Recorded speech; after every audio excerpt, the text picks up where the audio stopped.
Hi everyone, सी language के lecture series में आपका स्वागत है। आज हम लोग पढ़ने वाले हैं स्ट्रिंग हैंडलिंग लाइब्रेरी फंक्शंस। तो कुछ सी लैंग्वेज में तमाम ऐसे फंक्शंस होते हैं जो आपको बने बनाए मिलते हैं। इन फंक्शंस को बोलते हैं लाइब्रेरी फंक्शंस।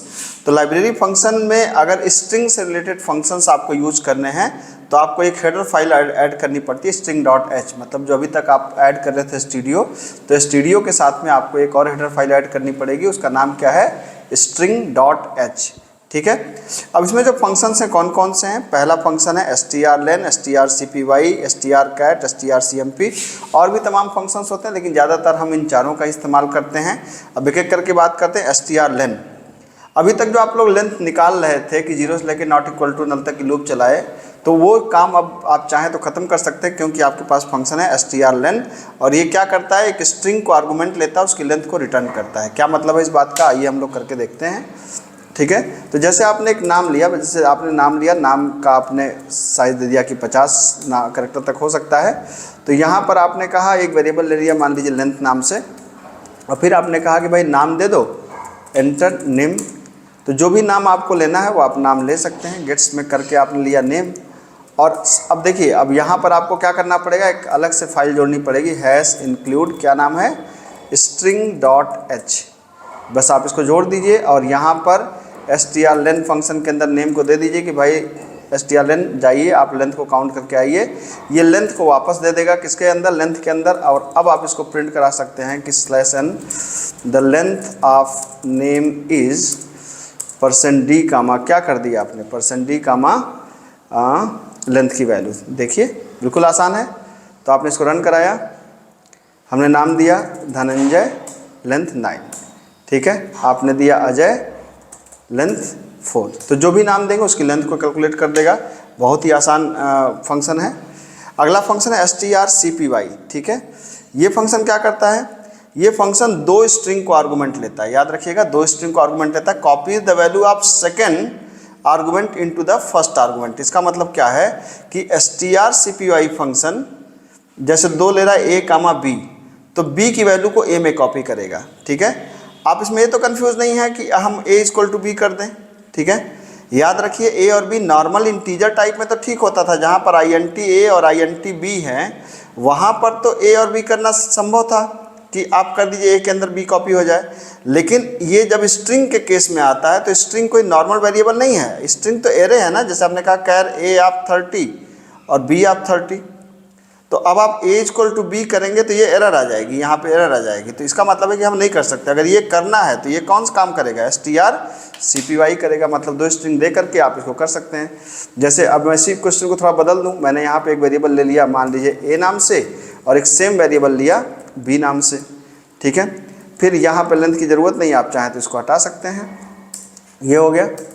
और आप कह सकते हैं कि एंटर, मान लीजिए मैंने कहा फर्स्ट नेम, कि पहला नेम आप दे दीजिए। ठीक है। तो पहला नेम आपने दे दिया। पहला नेम कहाँ स्टोर है? ए के अंदर स्टोर है, तो आपने इसको यहाँ पे ए लिया, ए के अंदर स्टोर है। अब आपने कहा strcpy, आपने कहा बी के अंदर भी ए की वैल्यू कॉपी हो जाए। ठीक है। तो क्या होगा कि ए वाली वैल्यू बी के अंदर कॉपी हो जाएगी। अगर आप इसको चेक करना चाहें तो आप बिल्कुल देख सकते हैं कि a is equal to % comma a की वैल्यू, और फिर आप यहाँ पे कर सकते हैं कि printf/n b is equal to %s comma, नहीं %s, हाँ ठीक है, b equal to %s comma b की वैल्यू, क्योंकि दोनों के अंदर स्ट्रिंग है।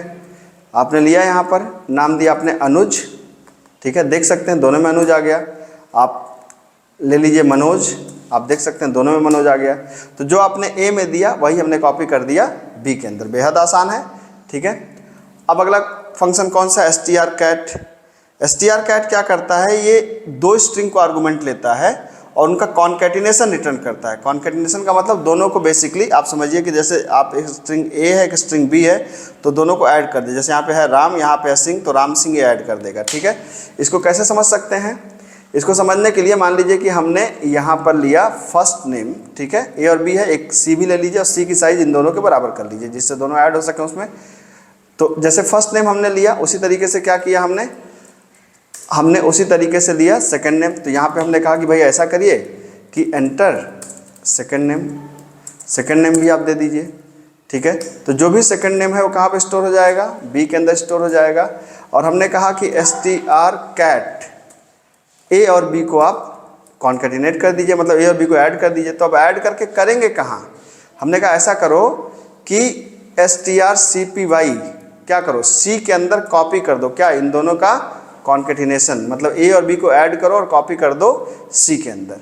ठीक है, अब आप देख सकते हैं अगर मैं सी को प्रिंट कराऊंगा, जैसे मैंने कहा कि सी इज इक्वल टू %s कामा सी की वैल्यू। ठीक है, तो आप देख सकते हैं क्या हुआ, मैंने दिया अनुज और कपूर, तो अनुज कपूर एक साथ आ गया। ठीक है, मैंने यहाँ पे दिया सीता और राम, तो क्या आ गया, सीताराम एक साथ आ गया। तो दो स्ट्रिंग हमने दिया और दोनों स्ट्रिंग कॉन्केटिनेट होके चली गई सी के अंदर। तो इसका भी काम आपको समझ में आया होगा। अगला जो स्ट्रिंग हैंडलिंग फंक्शन होता है उसको बोलते हैं strcmp। ठीक है, strcmp फंक्शन क्या करता है, दो स्ट्रिंग आर्गूमेंट लेता है और दोनों को कंपेयर करता है। ठीक है, कंपेयर करता है और दोनों को रिटर्न करता है 0 अगर दोनों बराबर हैं, अदरवाइज रिटर्न करता है कोई नॉन जीरो वैल्यू। क्या मतलब, दो स्ट्रिंग, मान लीजिए एक स्ट्रिंग है ए के अंदर क्या है, जय, और बी के अंदर है जॉय, तो ये दोनों सेम नहीं है। सेम का मतलब एग्जैक्टली हर एक कैरेक्टर मैच करना चाहिए, सिर्फ लेंथ नहीं मैच करनी चाहिए। ठीक है, तो अब मान लीजिए कि अगर मुझे इसी दो स्ट्रिंग को चेक करना हो, ए और बी को, कि चेक करना है कि दोनों बराबर हैं कि नहीं, तो हमने यहाँ पे सी को हटा दिया। ठीक है, और एक वेरिएबल ले लिया यहाँ पर int रिस्पॉन्स, या रिटर्न वैल्यू कर लीजिए। ठीक है, तो अब हमने कहा कि भाई ऐसा है strcmp फंक्शन, भाई साहब आप आइए, ए को लीजिए, बी को लीजिए और जो भी वैल्यू है उसको रिटर्न वैल्यू के अंदर कॉपी कर दीजिए। तो strcmp फंक्शन आए, ए को लिया, बी को लिया, और आरबी के अंदर रिटर्न वैल्यू के अंदर क्या होगा, अगर रिटर्न वैल्यू के अंदर 0 है, इसका मतलब दोनों बराबर हैं। तो जैसे प्रिंटअप होता है ना, वैसे सी में पुट्स होता है, आप कर सकते हैं पुट्स बोथ स्ट्रिंग्स आर क्या, इक्वल्स। जैसे प्रिंटअप की जगह पुट्स भी आप लिख सकते हैं।